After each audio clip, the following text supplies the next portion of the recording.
you doing, Terrance? I'm doing good, Chris. How you doing, man? I'm doing well, doing well.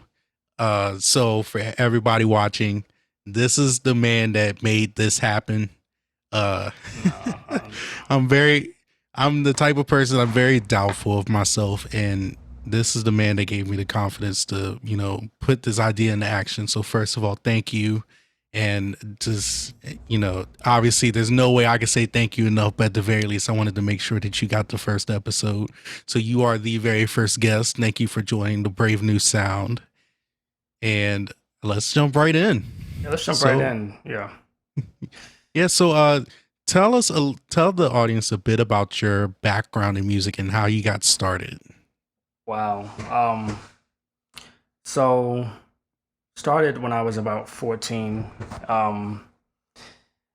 I just wanted to find another outlet besides dancing. At the time, I was dancing. I've always naturally been a dancer. It's one of the first gifts that I had, and I just felt like in that during that time, I just felt like I needed to do something else, basically. And to just make a long story short, it was my way of discovery and trying to find the piano, or I guess the piano finding me, basically. And the rest is history. Just to make a long story short. So I don't long wind the story here, but no, seriously, just out of wonder and out of curiosity, and me unlocking something that was that I didn't know that was there. That's really how I began to start playing the piano. Really, yeah. Yeah. And how did you really start I mean, you found the piano, but I mean, like, there's so much more to it. Like, Yeah. definitely talk about it. Yeah. So yes. Um, so there was two situations actually. So one, what I do remember was I actually received a keyboard around Christmas time. It was in Christmas of 2004 actually, and I got a keyboard. My mom bought me, and I remember specifically learning or playing by ear. I think it was Alicia Keys' "If I Ain't Got You," which was obviously the song that everybody wanted to play on the piano. Aside from Vanessa Carlton, "A Thousand Miles," it was Alicia Keys' Right. "If I Ain't Got You." So I started learning that, and I think I learned like my own like miniature version of it compared to what the actual version it was basically, and how the actual chords and progressions and stuff like that was. I pretty much was just kind of honing my ear in during that time. That was one time, and then later on, a few weeks, I guess going into the new year of 2005, I remember specifically watching the first episode or the pilot episode of Fresh Prince of Bel Air, and at the end of the episode, I think Will and Uncle Phil are having like a conversation and everything, and he's telling him about investing into your future, and you need to like take heed to the opportunities that you have right here, because I don't think that he saw him more than what he came in there with, basically though. So maybe kind of sometimes probably unconsciously maybe kind of rolled him off a little bit, and towards the very, very, very end of the episode, after he has to talk with Uncle Phil, you see Wilson at the piano and he's plucking away at for Elise. And I think Uncle Phil was definitely surprised by that. And I don't know what it was in that moment, but something just invoked something in me. I don't know what it was. It wasn't the fact of him playing for Elise, because that's one of the songs that has been overplayed. Everybody knows how to play for Elise all the way through and up and down. But it was something about in that moment. It was like, I don't know. It was like it was speaking. It was like it was an entry to like, okay, because For Elise is really kind of like a song of adoration, and I felt there was a connection between me and the piano with that song at that moment. That it was like a entryway to uh, something new, kind of like a relationship, basically. And it was something about learning it that was the mystery of it all, because I had no idea about how sequences work, what key signatures was, none of those kind of things.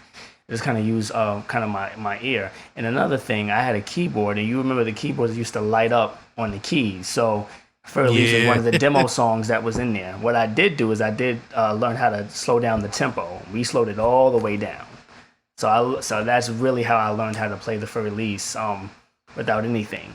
But it still was introduced when I first had that kind of encounter watching The Fresh Prince of Bel-Air in that episode. But then I was like, oh, I can learn this song myself.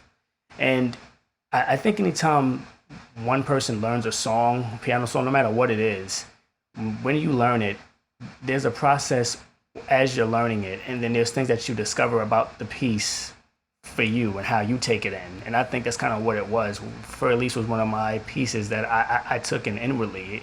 It was a piece of, it was kind of like a love letter to myself, basically, or a love letter to me and the piano. Yeah.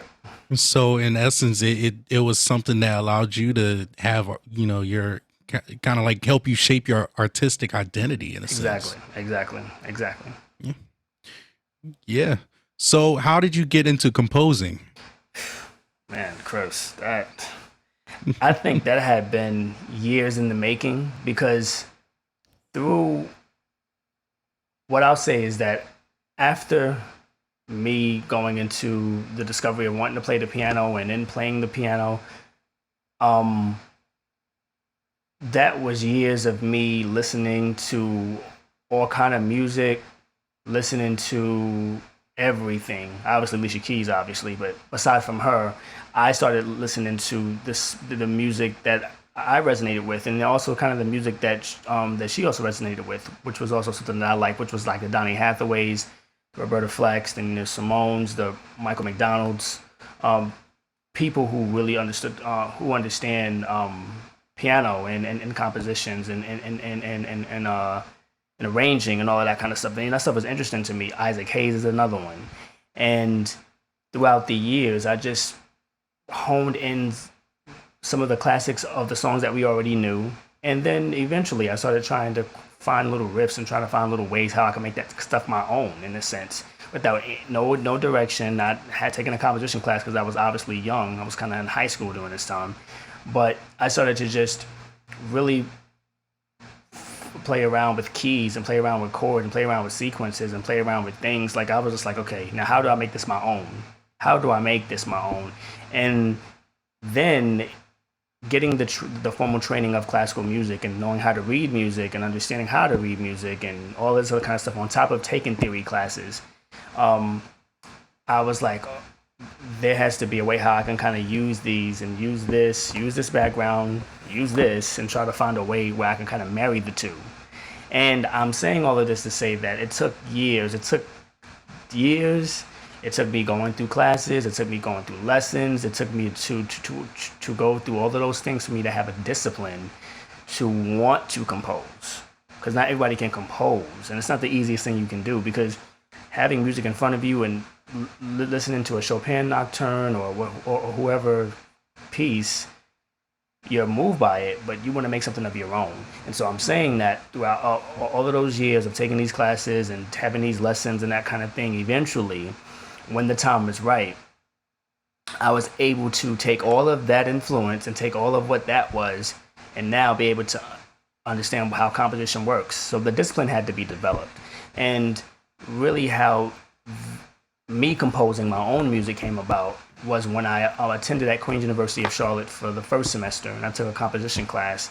And obviously we had to go through all of the history and all of that stuff, starting from 20th century and everything, all of this stuff that a lot of people was like, what is this? I'm saying, if you're not a music major or a music buff like that, you will not quite understand the philosophy and the understanding of this cutting edge music. I'll make sure to drop some Gregorian chant down in the episode descriptions. Now you can get an idea of where music starts, as far as like where we start learning music history from. Exactly.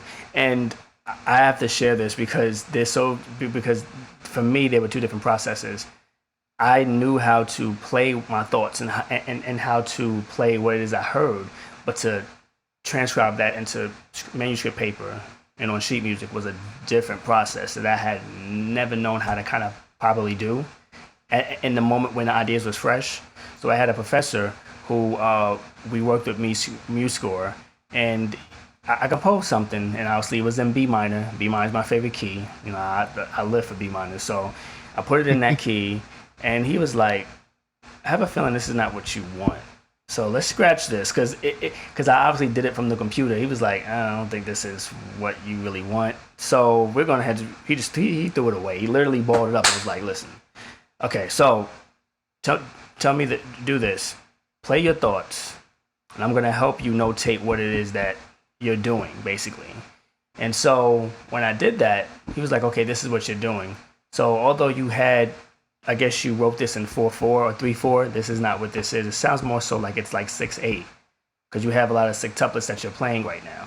See, I had that process was completely different to what I had been used to doing, especially with taking the composition class because that was my first composition class to take. So we did that, and it made sense, and that's really so. I came up with a ternary form piece, which is my first piece, which is very obviously it was appropriate because during this time I was stuck on the romantic period of music. So Brahms and Mendelssohn and Schubert and so my first piece, which is called Impromptu in B minor, kind of mimics somewhat of the Earl King a little bit. At least I was telling the story like that, basically, kind of the folklore, kind of like a fantasy or some type of some type of character, or like a character piece. Basically, that's kind of what it basically is, and it naturally happened. It wasn't something that was deliberate. Like it wasn't like, okay, because I'm influenced by romantic music, let me just go ahead and just try to pay homage to. Mm-mm. It just came out of me, and it was so liberating. And not only did I was able to kind of compose that piece and finish that piece, I was able to perform it later on at the end of that semester. And he pretty much had everybody who composed their own pieces to actually perform it or had a duet or whatever the case may be. And I was able to do that. And that was my first premiere or performance, so to speak, of my own piece at Queen University of Charlotte in April of 2016. And I got a standing ovation. And I'm going to be honest with you, Chris, I played what was on the music, but I was such in a moment of just of awe. And you know how you are a performer, like before you perform, you practice all those kind of things, but when you're on the spot, you just allow the gift to shine. And that's what I did. And I'm saying, so I really felt like I was somewhere in a venue in Germany somewhere, and I had a standing ovation and everything. Like that was like that feeling, and what I felt was something that was indescribable. So I'm saying I love the reception, but it was also the work that it took in order for me to get to that place. So I'm saying, so we practice first and we do what we do first to prepare so that when we do perform, we just now allow the gift to just show what it's capable of doing and then some. That's really how it started. Right. It makes me think of the way you described that makes me think of there's a parable of a student who came to class and as a gift, he offered the teacher a jar of sand. Mm-hmm. What the teacher didn't realize was that the kid walked to the beach, on foot, walked to the beach, scooped up a jar of sand and brought it back just for the teacher. Right. And it's one of those things where when you understand everything that went behind it, I mean, obviously the audience or the teacher in this case, there's always going to be an appreciation, but especially for the performer or the kid in this case, that journey of going to get that sand and bringing it back and presenting it as a sacrifice, as a kind of like a biblical reference, to offer it to somebody mm-hmm. in the most genuine manner. I think that's really what makes music more unique than anything else. Because, art, you create it. Yeah. Because, with all of the arts, there's so much that goes into it. And once you have the product, I always say I feel frustrated for the audience that they can't experience what I experienced, mm-hmm. Going through and creating that. Yes, sir. That's good, Chris. Absolutely. I agree. Yeah. Yep. And then you were talking a lot about your influences. Yes, so you have a very strong affinity for the early romantic era music, and particularly Robert and Clara Schumann. What about their music and what is it about the music and what is it about early romantic music that just that connects with you? Wow, Chris. Honestly, it's music that touches me in a visceral way. I can't necessarily explain it. It's a very ethereal and out of body experience. it's so much more than listening to music that has a lot of minor melodic or motif development. You know what I'm saying? Like, it's so much more than that. It's something about there. There is obviously optimism. There is a story, and there is also characters being all portrayed in this music. No matter if they're small character pieces or if they're, you know, piano suites or whatever the case may be. But it's something. I feel like it's a connection of everything kind of coming together. I think what attracts me to more so to that kind of music is that I'm able to kind of split personalities in the music. And, you know, with Robert Schumann, we know that he was a music critic. And then, you know, and he also kind of named a lot of his character pieces kind of after the personalities, like Florestan and Eusebius or something like that, basically. So they're distinguished characters through the mood and the tone of the actual piece itself, or this development, or this changing keys, or changing whatever. You know what I'm saying? And I don't know. It's always been something that has caught my attention. You know, I've always been just in awe of a lot of character pieces and a lot of music from the Romantic period. Clara Schumann in particular. She's special to me is because her sense of obviously studying from the classics, and we know obviously they loved you know, Brahms, Bach, Beethoven, Mozart, you know, going back to the kind of the, you know, the heavyweights in classical music. Right. But as they develop their own way of composition, I know this is on record with this though, but I would really say that I think that Clara Schumann is definitely distinguished as a composer in her own right.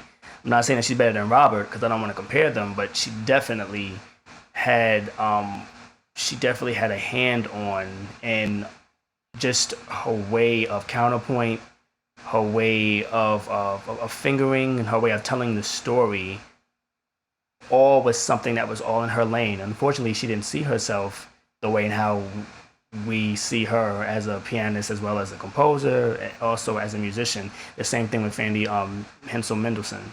And they are special for me because I just think that their music is underappreciated.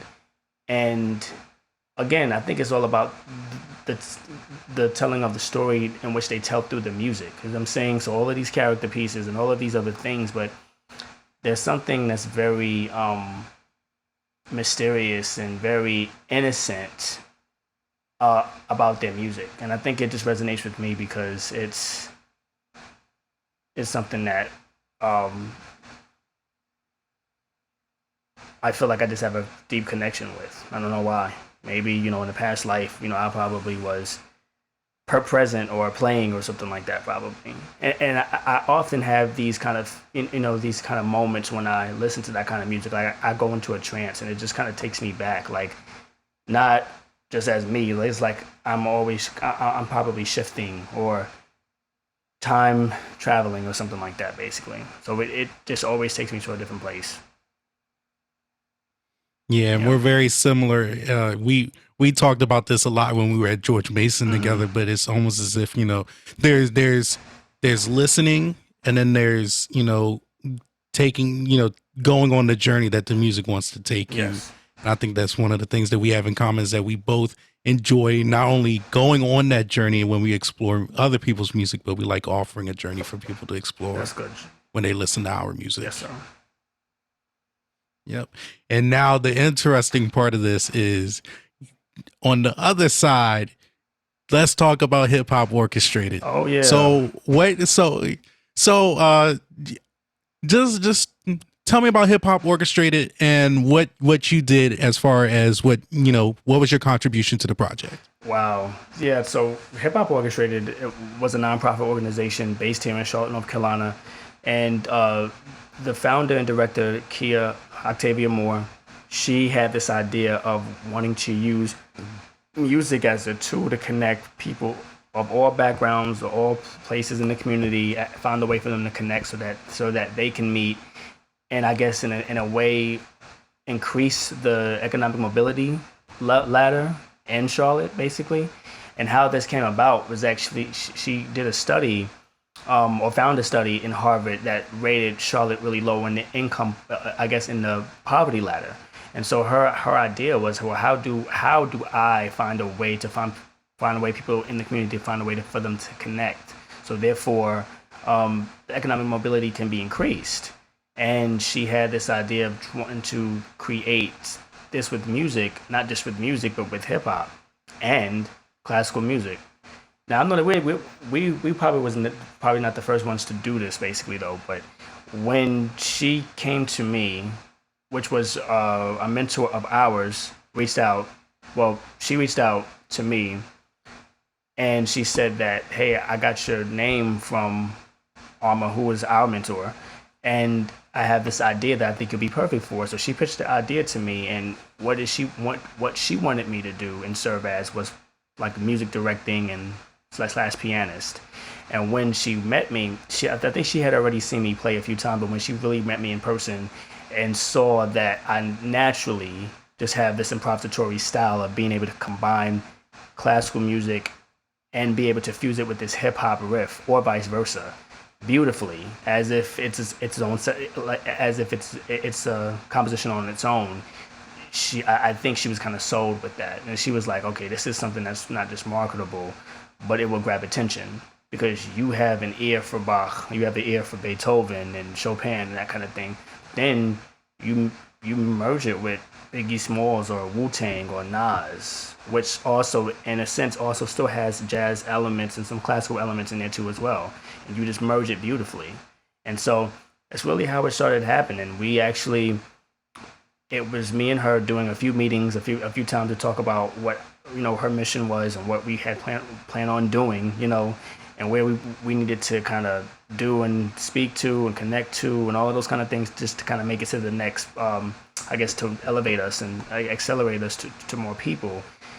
And then as a result, more people got on board and wanted to be a part of Hip Hop Orchestrated. So we had a drummer, we had a vocalist, we had people who did poetry.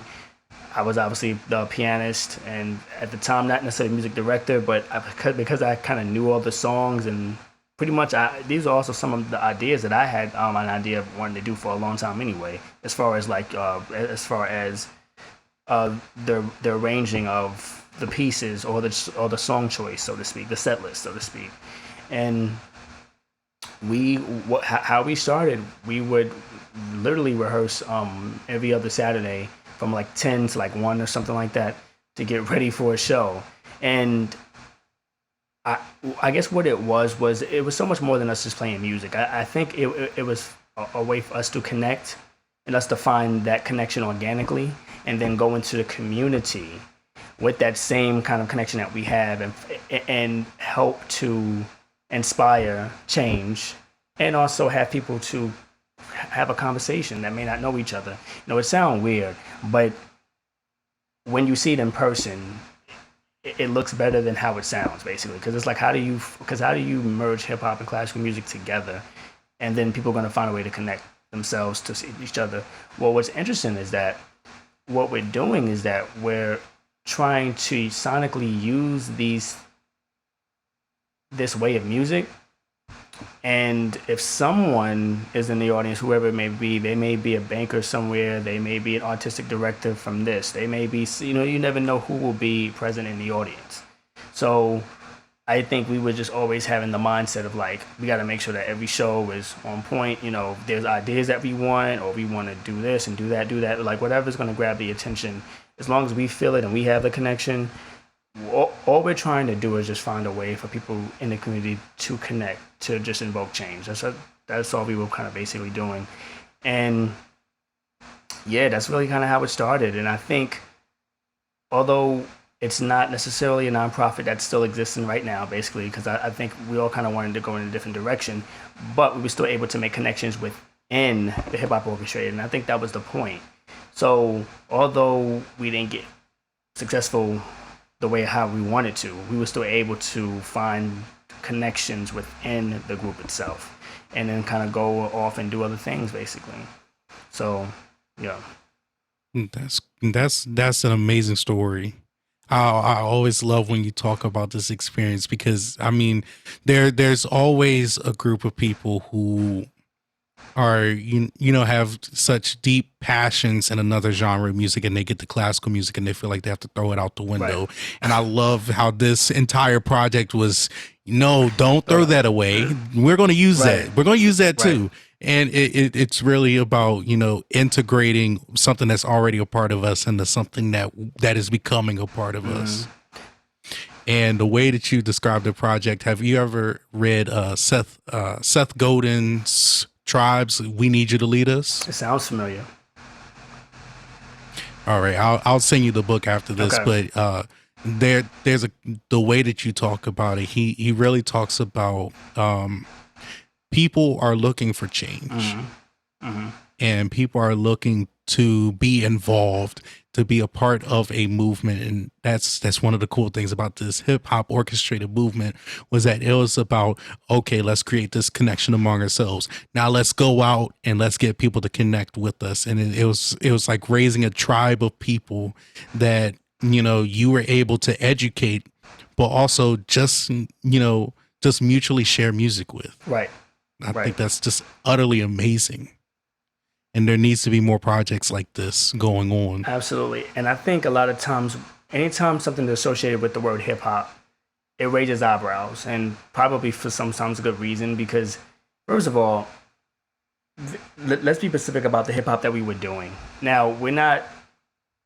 So when we say hip, for me, the hip hop that I grew up on, I also grew up in New York. So the hip hop obviously was a lot of, maybe Nas or Biggie Smalls or Wu Tang, Jay Z, something that allows for classical music to kind of bridge the gap, or allows classical music to kind of woven into there and find a way to kind of siege all of these kind of things. So the hip hop that we were doing was stuff that I kind of grew up on, stuff that I wanted to hear arranged and all that kind of stuff. And you need musicians to kind of help you do that. And but we were still doing things that were somewhat modern, of that time. This was like 2016, so there were definitely some things that were songs that were out at that time, but a lot of stuff that we were basically doing was just things that felt the things that we just wanted to hear live and kind of arrange in a sense. And I think people do get iffy when anything associated with the word hip hop, because classical music is a very broad thing. You know what I'm saying? It takes it all the way back to social classes. The right funding. I mean, when you think about what's backing classical music, the venues and the institutions and all these other kind of things, then you have something like hip hop. So we got some support, but compared to some institutions like that and the venues, I mean, they're doing it, but it's not as prominent as the classical music, community basically is. But when there's an opportunity to be able to find a way to bridge the gap, I think that's all that we're basically trying to do. And I think a lot of people have been trying to do that for years, whether that be video game music, they tried to do that with the symphony, or they tried to incorporate something. But it just doesn't come off as organic, because maybe it's not necessarily, maybe, I'm not going to say they don't have a passion for it, but maybe it may not come off as organic, is because they're not necessarily used to kind of experimenting in that way. As musicians, we have to know what we're playing as we're playing it, when we're playing it, and that kind of thing, whether it be the music and that kind of thing. But improvisating on the spot and just doing things just to experiment, some people may not be so comfortable with that. So that could be Right. a lot of things too. There's two sides of the brain working here. You got the left and you got the right. So people are like, listen, if we got a show doing this and we getting paid for this, we need to have the music, we need to have the set list, we need to know what time, we need to have an itinerary of what's going on. Versus like, okay, we want to try something, we'll probably have the music, we'll have all this kind of stuff, but let's just try something just to see what happens, to just to get some creative juices flowing. So people don't necessarily operate like that. So we kind of had we had two kinds of people part of that that project. It was people who knew how to read music and understood the discipline of a musician, and then we had other people who just wanted to improv and just to see what would happen. So as a result, we kind of created this classical music soundscape with some hip hop kind of things kind of going on. So it was interesting. Yeah, it was interesting. Yeah, that definitely sounds interesting. Definitely something I would like to see pop back up again. Yeah, I would like to, maybe not do hip hop orchestrated, but I would like to try to do something. Maybe not necessarily hip hop orchestrated, but I don't know. Like I'm all about experimenting. Something within that Yes, vein. something in that vein, and definitely something that is involving 20th century music, and maybe like jazz of like Robert Glasper or like Mar Jamal. Then still finding like um some I don't know, like Debussy. Like it's something about Debussy. It's something about 20th century music, early 20th century music. I feel like in a sense, and I think we know this, that it's kind of like early jazz in a sense, and it's Yes. like early jazz. So taking Debussy and maybe taking like some Robert Glasper or some Ahmad Jamal to see what will happen. I don't know. I'm just curious, you know. Or Scarabin. Yeah. Yeah, that would be definitely interesting. So let's bring it all together. So you have your deep love for your early romantic era music, particularly Robert and Claire Schumann, and then you have your deep roots in R&B hip hop. Hmm. How do these influence your music? How do they work together to influence your music in your perspective? Well, you know what, Chris? Again, man, it's like going back to how I started out playing. Okay, what music it was, okay, what song it was, whatever what was on the radio that was popular, or whatever song that had a lot of different kind of sequences and chord changes and those kind of things. Whether that was someone of gospel music or a lot of the stuff is like maybe like Stevie Wonder stuff or maybe some Luther Vandross or something. But I had always been deep rooted into a lot of soul music. You know what I'm saying? It's just something I was born with. A lot of people say I have an old soul, and I took that and ran with it. You know what I'm saying? Because I had an old soul, I grew up in the music that our parents listened to, and then also the music that I grew up into. And so I just found a way. Found music to add to a jambalaya that I was creating, and I wanted to also create that and play those things on the piano, and just experiment. You know what I'm saying? So I'm always about soul music and R&B music. Everything dating back from really, to be honest with you, my great grandfather's music. Because just a little story about him. After he got out of World War II, they moved to Harlem, and this was around like maybe was that the 40s or something like that, basically. So he told me stories about them being in kind of the clubs that was doing Harlem around that time, like the Savoy and all of that kind of stuff, the Cotton Club, and Count Basie, Ella Fitzgerald. He was around during that time, and being around all of that environment of music. So we come from a musical family, and it's part of history. And um, so I, like I said, it just speaks to me differently. So I can go all the way back to like Frankie Lymon and the Teenagers, from Frankie Lymon and Teenagers going all the way up to like Stevie Ray Vaughn and everybody in between. So soul music, R&B music, and rock and roll, all of that stuff is all mixed in all together, kind of like a mix. Yeah, so yeah, They're all branches of the same that's tree. all. Yep. And then the last thing I want to talk about is you, your encounter with Alicia Yes, sir. Keys. Now tell us about how this all came about. And it was honestly, it was divine and it was fate. But what happened was she had been to go live on Instagram on like I think it was the night that she released her seventh album, which is the Alicia album right now. It's out right now, obviously, and she went live. And right before she went live, I got a chance to hear kind of a snippet of it actually, because I was able to listen to the first track on that album, which was Truth Without Love, and it has like a soundscape. It's very like it's kind of like an intro, so to speak, and I was just waiting to hear that because if you're an Alicia Keys fan, you know anytime you listen to any of her music, you always listen to that first track. You're always listening to the track that's going to set the tone because it's going to set the tone for that actual album, and I listened and I was like, okay, this is really what I wasn't expecting, but it's definitely right on the money because it still has the same elements that I still would be expecting. Although it's not a classical piano piece, the soundscape of it Right. itself ushers in and it creates this picture for what she's kind of trying to create with this album.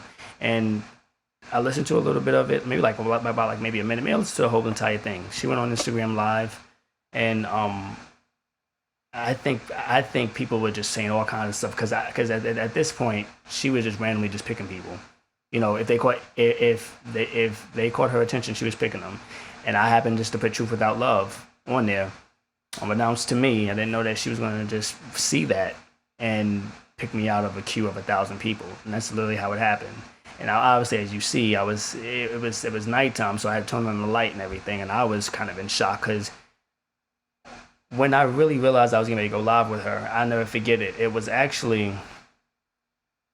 right when I said that, "Truth Without Love," maybe a few seconds went by, and then all of a sudden, like my phone says something about like connecting. I'm like, connecting to what? Wait, what? You know what I'm saying? So I couldn't even have a moment. Like I had to literally like put on. Like it was like I don't even have time to kind of like be surprised. You know what I'm saying? And obviously, when I did have my moment with her, I was kind of screaming a little bit. Then I kind of composed myself, and I think it's because of who she is and how and because she knows herself and she's also a people person that you see what you get. It's not a facade, and so therefore I didn't feel like I had to put up one either. Nor would I probably done that, but I'm just saying like I just felt very comfortable, you know. And Right. yeah, man, just like what I just explained to you in this last 36 minutes about my music influences and everything. In those 7 minutes, I was able to do the same thing with her because that's really how she began to start out. That's really how she started out. Finding the Nina Simones and the Biggie Smalls and the Marvin Gayes and the Donny Hathaways and just trying to find this happy medium of the the performance hall, and then also being able to also reach kind of the younger generation too as well. So how does one do that? And that's what we talked about. And I began to tell her that I was finishing off my masters to get my music to get in music composition, and she just stopped me and was just like, "Do you have a piano behind you that you want to play for me real quick?" And of course, I took the opportunity because that had been 16 years in the making. So I was so humbled by that experience, man, and I'll never forget that experience. I'll never forget it.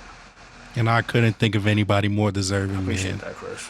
And do you still have the video of Absolutely, that, it's on my or was it? no, no, it's on my YouTube channel and it's also on my Instagram music. I probably should have sent you that before. Yeah, so I'll make sure oh no, no worries, because I'll put it in the program notes of the show and definitely take a chance to listen to that because that was an amazing performance. Yeah, man. And just to see Alicia Keys, I mean, obviously she's a celebrity, she's a well known musician, but to see her lay down her guard the way that she did with you and to be able to talk so genuinely, I really think that's an experience that if you want to get to know Terrance and Alicia Keys as people, this is a good chance for you to see what they're really Yes, sir. like. Yes, sir. And what I appreciate her saying and doing was that she said that, I can really tell that you're a serious musician, because some people will come easier than others, it ebbs and it flows, but I can really tell that you're dedicated to the art. She just heard me play two of her pieces. She didn't I mean, she hasn't seen me play an actual like Mendelssohn piece or a Beethoven piece, or, she hasn't actually seen me actually play repertoire. But in that 5 minutes or 3 minutes, whatever, me playing those pieces, she already knew that or had an idea that, yeah, he really can like play. He's like serious about this. I'm saying like the craft of it all, the discipline, the process that it takes in order for you to see progress. And that's what she basically, I felt like that's what she saw. And she said it, and she appreciated it. And if I didn't get any kind of like confirmation before then, I should be getting, I should have that confirmation for myself about not being the best out there, but understanding what you have to offer is special, and that you are special, and that you yourself have a gift, and don't ever undermine that because it's so easy to get caught up in everyday life, and as you say, the imposter syndrome. We don't think we're good enough, and How dare I try to go for this opportunity? I don't know. Like all of this self doubt and all of these questions that we have in our mind that we just kind of create in our mind because I don't know why we feel like we're not worthy of it. But to hear that from her, so what now? Like, are you gonna just believe it now? So I'm saying, like, do you truly believe it? Do you need somebody else to vow for you, or are you gonna walk with that alone? You're gonna walk away from that and know that you have something very special. Period. And I'm going to ask the audience to do me a favor. If you are a young musician or if you are doubting yourself as a musician, rewind back about 2 minutes and listen to that again. Because I know I personally needed to hear that. And, it's me being a musician is a lot more difficult than we make it seem to the public. There really is a lot of that. Am I good enough? But just you said it best, and I don't even want to try and say it again. Just rewind back 2 minutes and listen to it, because that's really powerful. It is, man. I think we, as all kind of artists in general, whether you're a composer, whether you're whatever, we really feel like we're just not good enough. As I'm saying, based off of whose perception, based off who's telling you that you're not. And I'm saying, and there's so much opportunity out here, and there's so much talent, and there's so much room for us in the lanes that we can be in. Everybody needs to stop trying to be in each other's lane.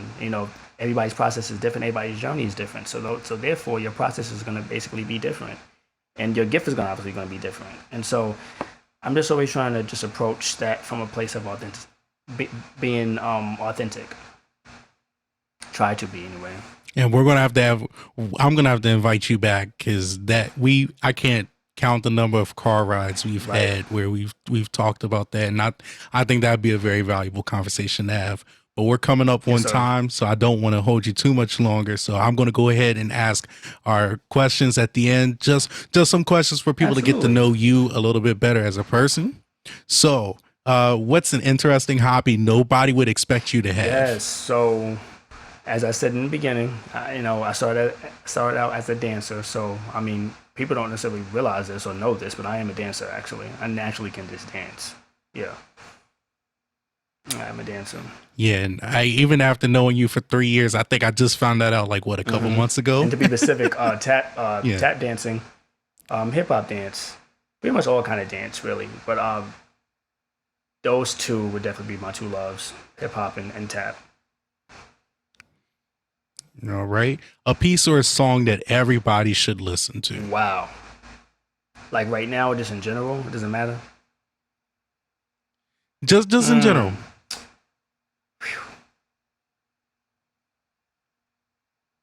I would say... Yeah, I know. I pulled a tough one. I read those questions before, but yeah, so just one? Not two? Just one? Just one? You can go two.